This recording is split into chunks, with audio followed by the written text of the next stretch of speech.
Hi, this will be my fifth ICC video, and I'll just be talking about my experiences with this and answering the questions. So, the first question I'm just going to reiterate.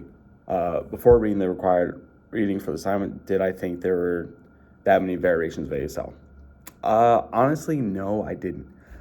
I've only really heard of ASL, and then when I was reading the assignment, I saw all the variations in BASL and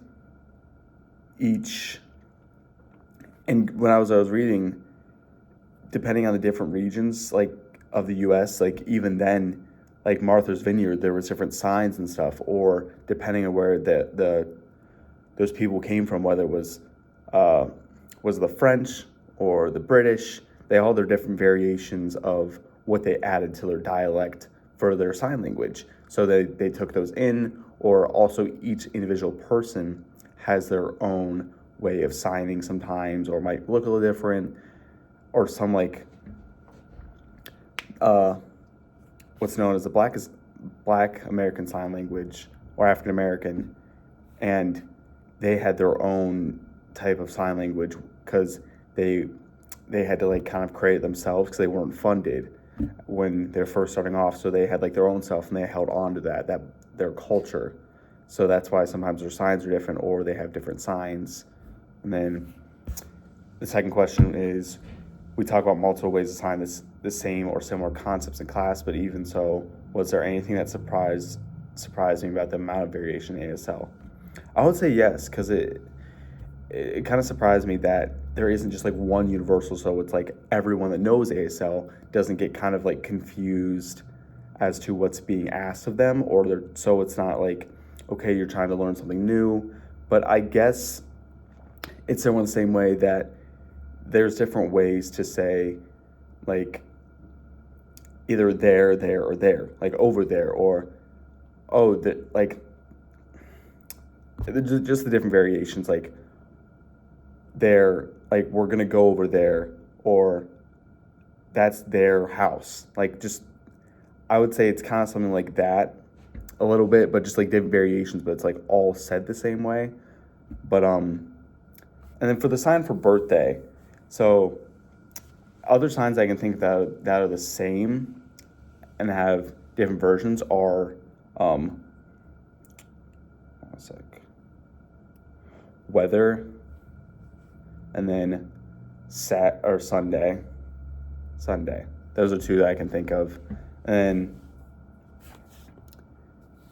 how do I think deaf people negotiate meaning when chatting with different deaf people from different regions? I think it's kind of a universal understanding, okay, so do you understand this kind of thing? And if they are kind of confused, they'll explain it to them. That's how I would think it'd be. Sometimes if you use something my roommates, they use a word that I'm not familiar with because they're not from Ohio, they're from New York, they're from New Jersey.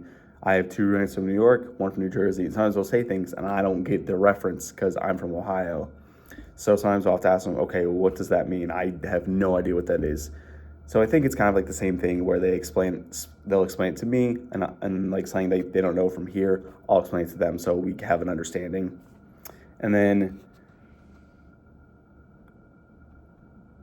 sign language is not universal. Even other English-speaking countries like Australia and England have sign languages that are completely different when compared to ASL and are not mutually intelligible. Does it surprise me? No, not really.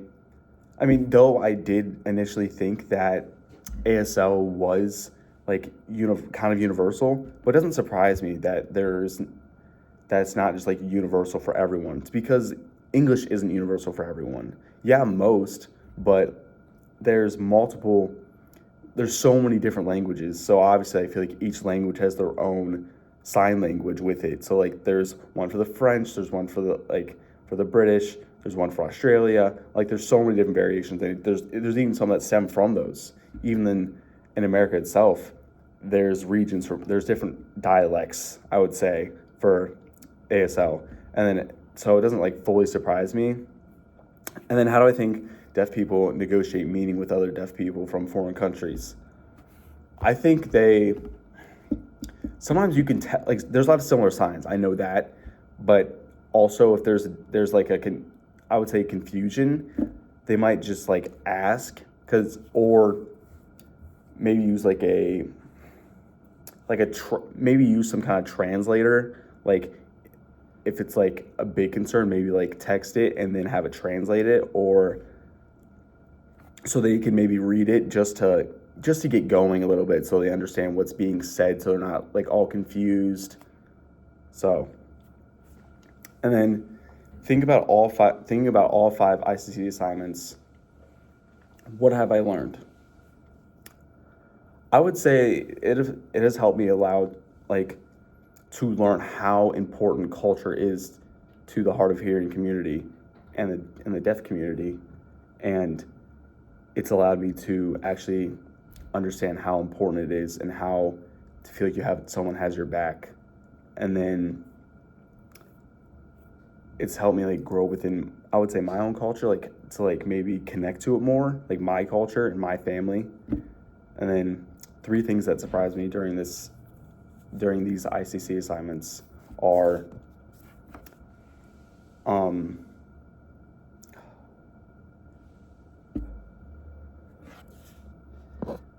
how important it is to deaf people to not leave their culture, or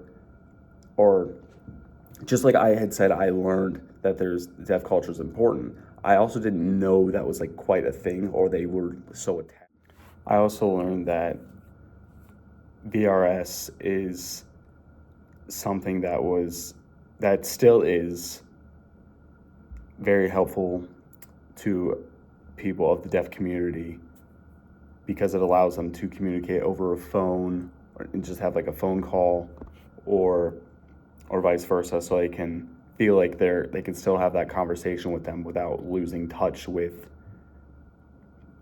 that person, and have that true connection. And then I also know that